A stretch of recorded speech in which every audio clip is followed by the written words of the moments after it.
আসসালামু আলাইকুম সবাইকে টেকনিক ইজিএর পক্ষ থেকে জানাচ্ছি স্বাগত। যারা এখন আমাদের এই চ্যানেলটি সাবস্ক্রাইব করেনি এখনই সাবস্ক্রাইব করে আসো। আমাদের চ্যানেলে রয়েছে 10,000 প্লাস ভিডিও।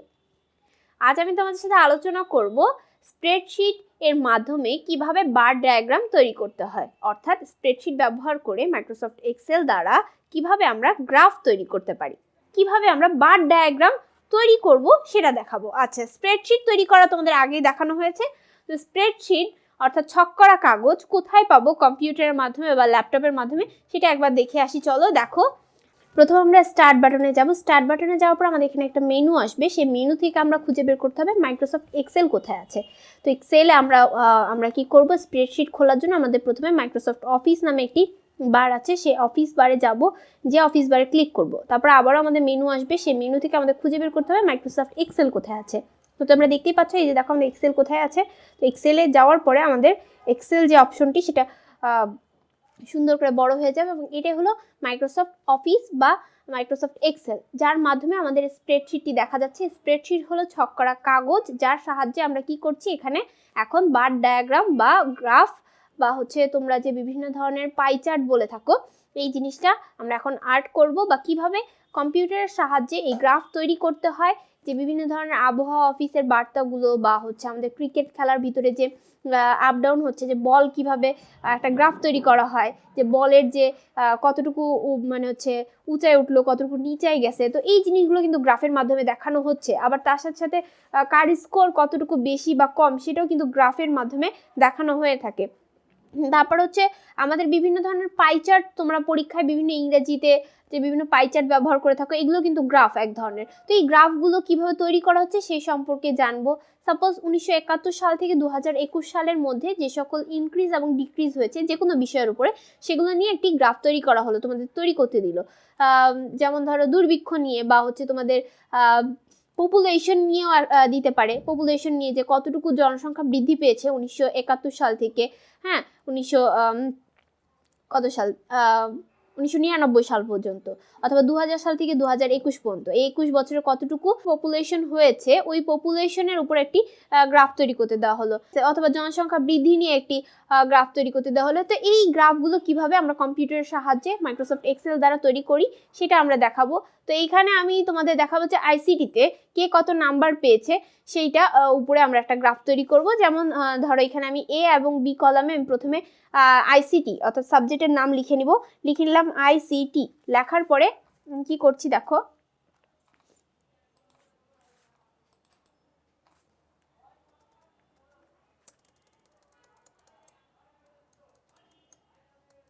হ্যাঁ এবার আমি দেখো A2-তে আমি প্রথমে নাম লিখে নিব। তাহলে নাম তোমরা যেরকম ইচ্ছে সেরকম নাম লিখতে পারো, অথবা স্কুলের সবাই রোল ওয়াইজ নাম লেখে, আমি রিতা লিখি, RITA।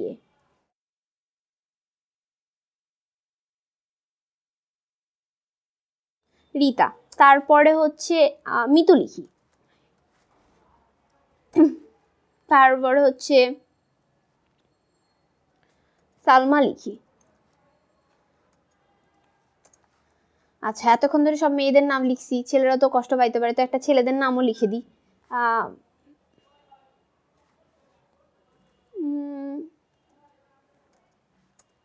শান্ত। আচ্ছা, একটা ভদ্র ছেলের নাম লিখলাম, শান্ত। আচ্ছা, এইবার আমরা রিতা, মিতু, সালমা, শান্ত, তারপরে লিখি আরো নিলয়। তো তারা আইসিটি কে কত পেয়েছে, রিতা পেয়েছে 45, এর পরের জন পেয়েছে 40, এর পরের জন পেয়েছে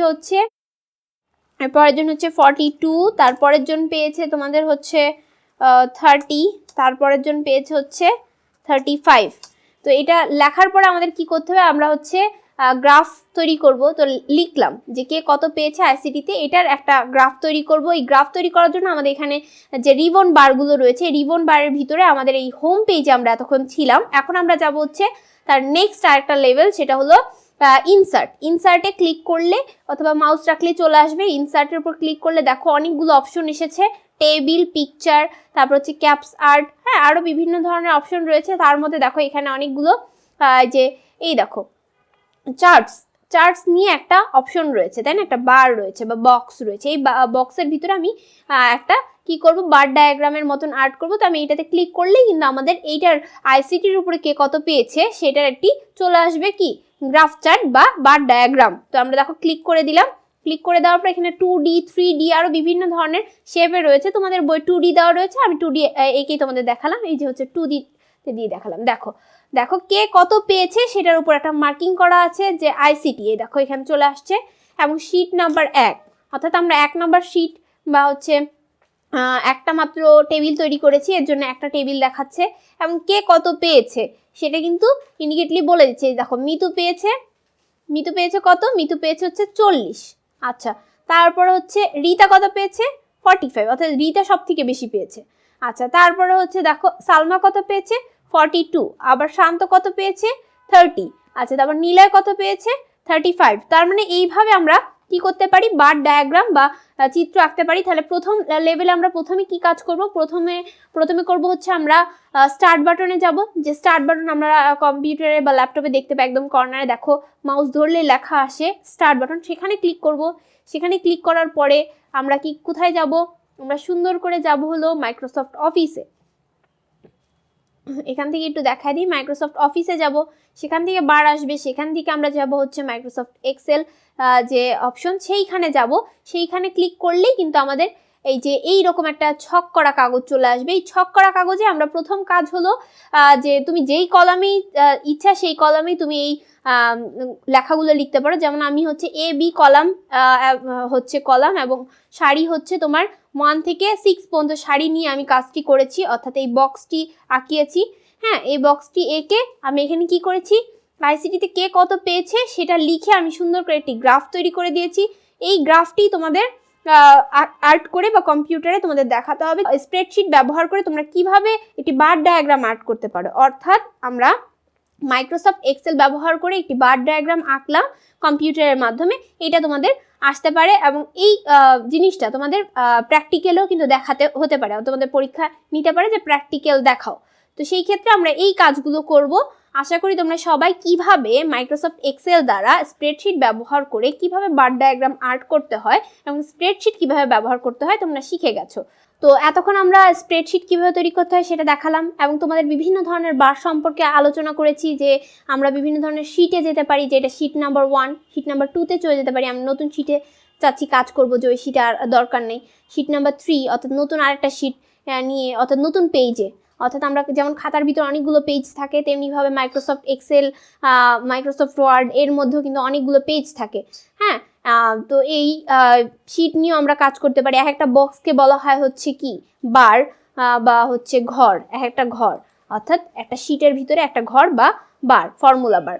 আচ্ছা, আর এইখানে এগুলোকে একটা বার বলা হয়, আর এটাকে বলা হয় হচ্ছে ফর্মুলা বার, এটাকে বলা হচ্ছে ফর্মুলা বার। আর এইখানে আমাদের যত ধরনের যে কাজগুলো আমরা করব, এই কাজের যে অপশনগুলো রয়েছে এগুলোকে বলা হয় রিবন বার, এই বারগুলো বলা হয় রিবন বার। এর মাধ্যমে আমরা বিভিন্ন ধরনের কাজ করে থাকি। আর আমরা সবসময় মনে রাখবো যে যখন আমরা একটা চার্ট আর্ট করব, চার্ট পাওয়া যাবে হচ্ছে ইনসার্টের এই চার্টস এর ভিতরে। তুমি যেরকম চার্ট আঁকতে চাও সেরকম চার্ট, তুমি এখানে হচ্ছে লাইন চার্ট আর্ট করতে চাও সেটাও পাবা, তারপর পাই চার্ট আর্ট করতে চাও সেটাও তুমি এখানে আর্ট করতে পারবা, কোনো সমস্যা নেই।